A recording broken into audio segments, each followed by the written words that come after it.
Blackbeard was the nickname of Edward Teach, a pirate who became the most feared figure on the Atlantic Ocean and in the Caribbean during the early 1700s. His reputation came from the terror he inspired, and the way he used that terror to get whatever he wanted. Instead of constantly killing people, Blackbeard understood that fear was a weapon on its own. By creating an image of unstoppable cruelty, he could make people surrender their ships and valuables without a fight. One of the most shocking acts linked to Blackbeard was the blockade of Charleston, South Carolina, in May 1718. For almost a full week, his fleet trapped ships entering the harbor, seized vessels, and took hostages. Among these hostages were citizens and sailors, whose lives he threatened unless the colonial leaders gave him medical supplies. This was not just piracy at sea, but a deliberate act of terror against an entire city. Blackbeard was also known to tie slow-burning fuses into his long, black beard so that smoke curled around his face in battle. Many sailors gave up immediately because they believed he was more monster than human. His cruelty extended even to his own men. After running his powerful flagship, Queen Anne's Revenge, aground near North Carolina, he abandoned some of his crew. This practice, called marooning, meant leaving men stranded on a coast or island with no food or way home. Many died, were captured, or starved where they were left. Blackbeard's reign ended in November 1718 at Ocracoke Inlet when Lieutenant Robert Maynard of Virginia led a surprise attack. The fight was bloody, and Blackbeard received multiple gunshot wounds and deep cuts before finally dying. His head was taken and hung on Maynard's ship as proof of his death. Blackbeard's methods were built on fear, intimidation, and spectacle. By kidnapping people, threatening entire communities, and abandoning his men, he created a name that still stands today as the image of pure terror at sea.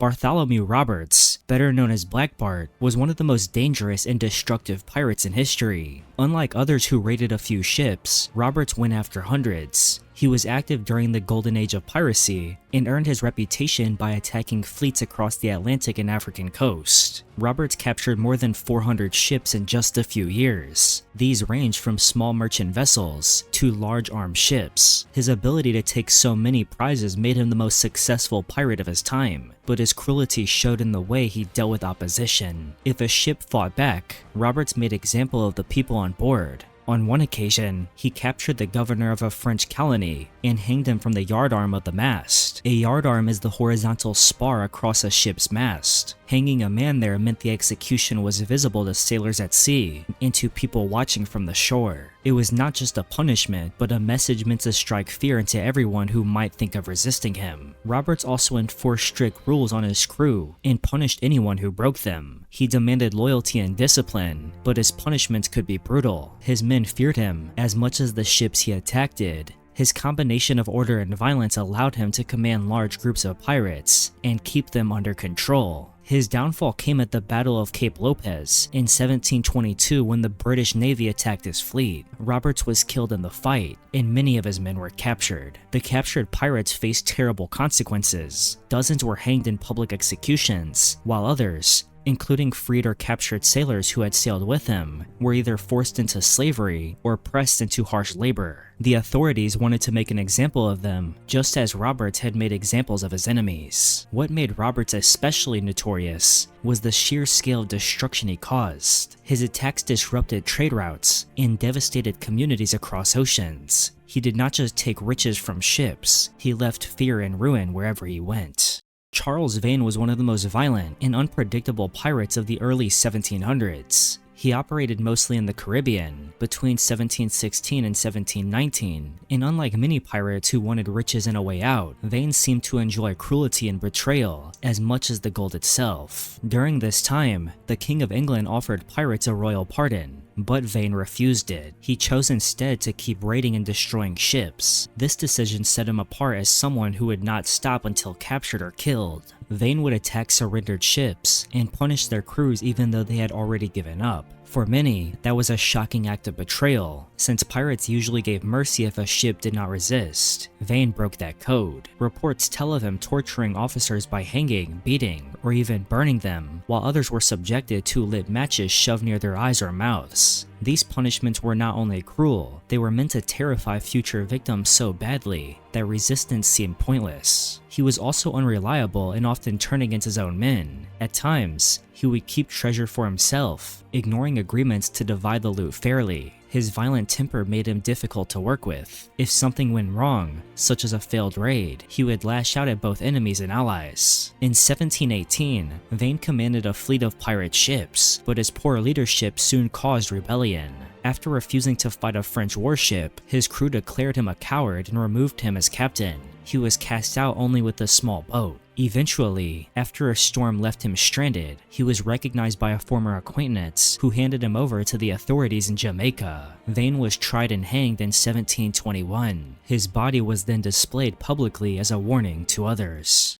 Bonny was one of the most infamous female pirates in history. Born around 1698 in Ireland, she later moved with her family to the American colonies, possibly South Carolina. From an early age, she gained a reputation for having a fiery temper. Stories tell of her stabbing a servant girl during an argument and beating a man who tried to assault her. She married a small-time pirate named James Bonny, but their marriage quickly fell apart. James worked with authorities and turned in other pirates to earn rewards. Anne despised this and soon left him for John Calico Jack Rackham, a pirate captain. She joined his crew, something almost unheard of for women at the time. On board, Anne proved herself as much a pirate as any man. She dressed as a man at times, though some sources say the crew already knew she was a woman. Either way, she fought in battles, raided ships, and joined in on drinking and gambling. Survivors on pirate attacks reported that she was ruthless, and that her temper made her especially frightening during raids. Her pirate career ended in 1720 when Rackham's ship was captured by the authorities in Jamaica. Many of the crew were executed, but Anne avoided immediate hanging by claiming she was pregnant. At the time,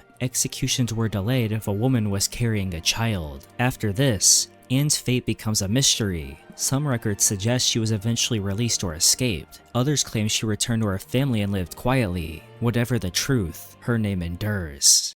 Mary Read remains one of the most fascinating figures of the golden age of piracy, not only because she was a woman in a world dominated by men, but also because of the ferocity she displayed in her career at sea. Born in the late 17th century, she grew up disguised as a boy so her mother could claim financial support after the death of her husband. This early deception set the stage for the way she would navigate her life, crossing social and gender boundaries at every turn. Mary's toughness became evident when she served in the British military disguised as a man. Her skills in combat was recognized, but when her identity as a woman was eventually revealed, she shifted paths again. By the early 1700s, she joined pirate crews, while still presenting herself as male, which allowed her to fight and plunder without restriction. When she later became part of John Calico Jack Rackham's crew, she revealed her true gender to Anne Bonny, and the two became close allies. In 1720, when Rackham's ship was attacked by authorities in Jamaica, most of the men were too drunk to fight, but Mary and Anne were reported to have fought fiercely, determined to resist capture until the end. When they were eventually taken prisoner, Mary also claimed to be pregnant, which delayed her hanging. Mary Read's story came to an abrupt end in prison,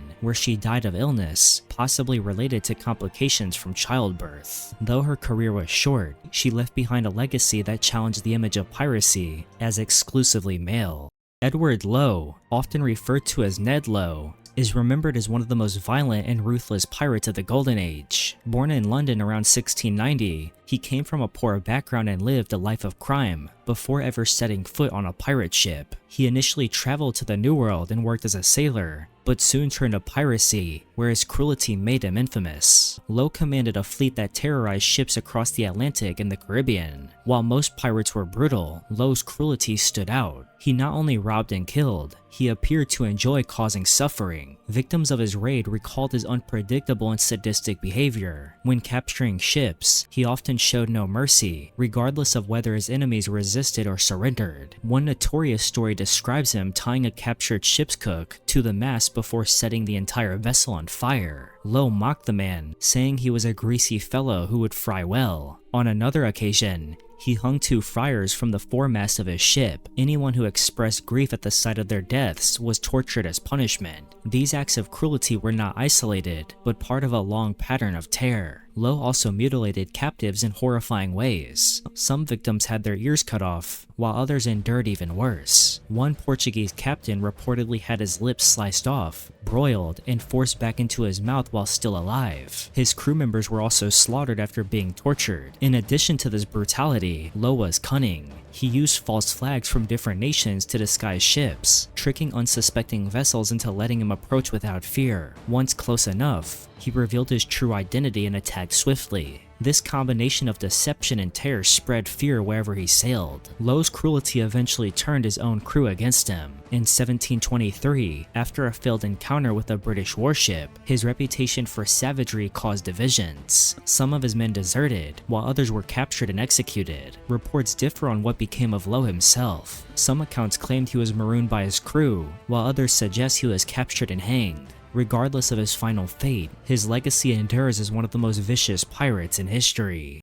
Ching Shih, also known as Zheng Yi Sao, is remembered as one of the most powerful and feared pirate commanders in history. Born around 1775 in Guangdong, China, she began her life in poverty but rose to command a fleet so vast that no Western pirate could match it. Her story began when she married Zheng Yi, a pirate captain. When he died suddenly, she took control of his fleet and through determination and intelligence, expanded it into what became known as the Red Flag Fleet. At its peak, her force was extraordinary in size. Different records give different numbers, but historians generally agree that she commanded hundreds of ships, possibly close to 1,000, and tens of thousands of pirates. Some estimates range from 20,000 to 80,000 men under her rule. This gave her an overwhelming advantage over naval forces that tried to stop her, including the Qing Dynasty Navy and European merchant ships. She could blockade ports, raid towns, and dominate trade routes across the South China Sea. What made Ching Shih's rule so effective was not only her massive fleet, but also her strict code of conduct. Pirates under her command were expected to follow rules or face brutal punishment.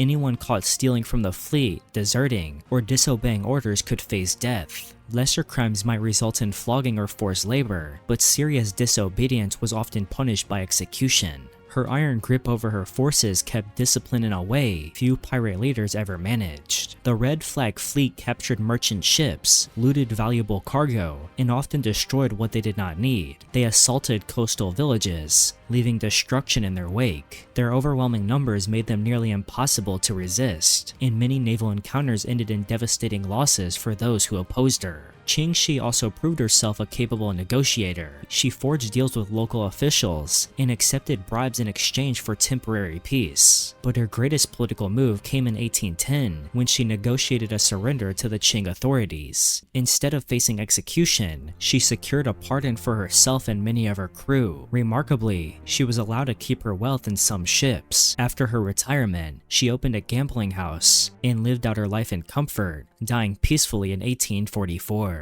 Stede Bonnet is often remembered as the gentleman pirate because of his unusual path to piracy. Unlike most pirates, who rose from a life at sea, Bonnet was born into privilege around 1688 in Barbados. He inherited wealth from his family and owned a plantation, but his life of comfort left him restless. In 1717, he made the surprising decision to become a pirate. He purchased and outfitted his own ship, which he called the Revenge, and hired a crew of about 70 men. Bonnet's lack of naval experience quickly became obvious. While most pirate leaders gained respect by rising through the ranks of sailors, he had no such background. His wealthy origins set him apart and made him unpopular with seasoned seamen. He also chose to pay his crew wages instead of the traditional pirate system of dividing plunder. This broke the pirate code of equality and caused tension among his men. Many did not respect his authority, and his inexperience led to repeated mistakes at sea. Despite his weaknesses, Bonnet's crew carried out violent raids along the American coastline in the Caribbean. They plundered merchant ships, burned captured vessels, and spread fear among traders. In 1717, Bonnet met the infamous pirate Blackbeard. Recognizing Bonnet's lack of ability, Blackbeard took control of his ship and crew. For a time, Bonnet sailed under Blackbeard's command, participating in raids that terrorized shipping routes. When he tried to return to independent command, his problems continued. In 1718, Bonnet and his crew became trapped at the Cape Fear River. There, they faced a battle against Colonel William Rhett's forces from South Carolina. After hours of fighting, Bonnet surrendered. He briefly escaped prison but was recaptured and brought back for trial in Charlestown. The court found him guilty of piracy, and on December 10, 1718, he was hanged along with many of his men. His body, like those of his crew, was displayed publicly as a warning to others.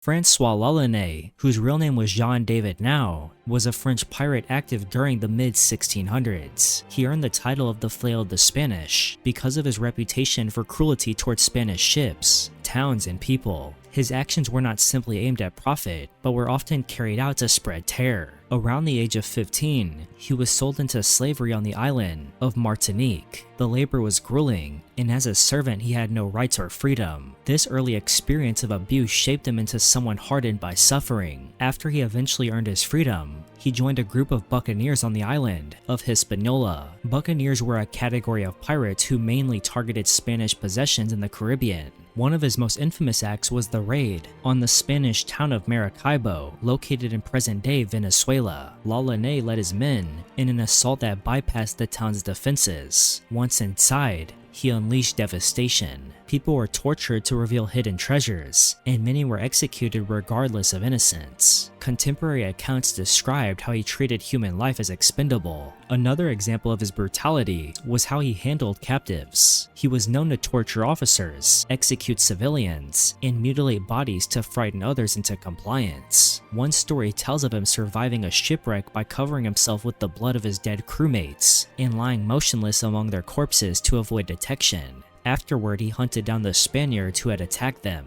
He slaughtered nearly the entire enemy crew, but spared one survivor, deliberately letting that one person go so that stories of his ruthlessness would spread further. Lolonois' end is surrendered by conflicting accounts, but most agree it was violent. Around 1668 or 1669, he was reportedly captured by indigenous people near the Darien region. Some stories claim he was killed and eaten by them, which might be a legend, yet it reflects the horror associated with his name. Francois Lolonois' legacy rests not just on the ships he eluded or towns he raided, but on the torture, executions, and calculated cruelty that made him one of the most feared figures in the history of piracy.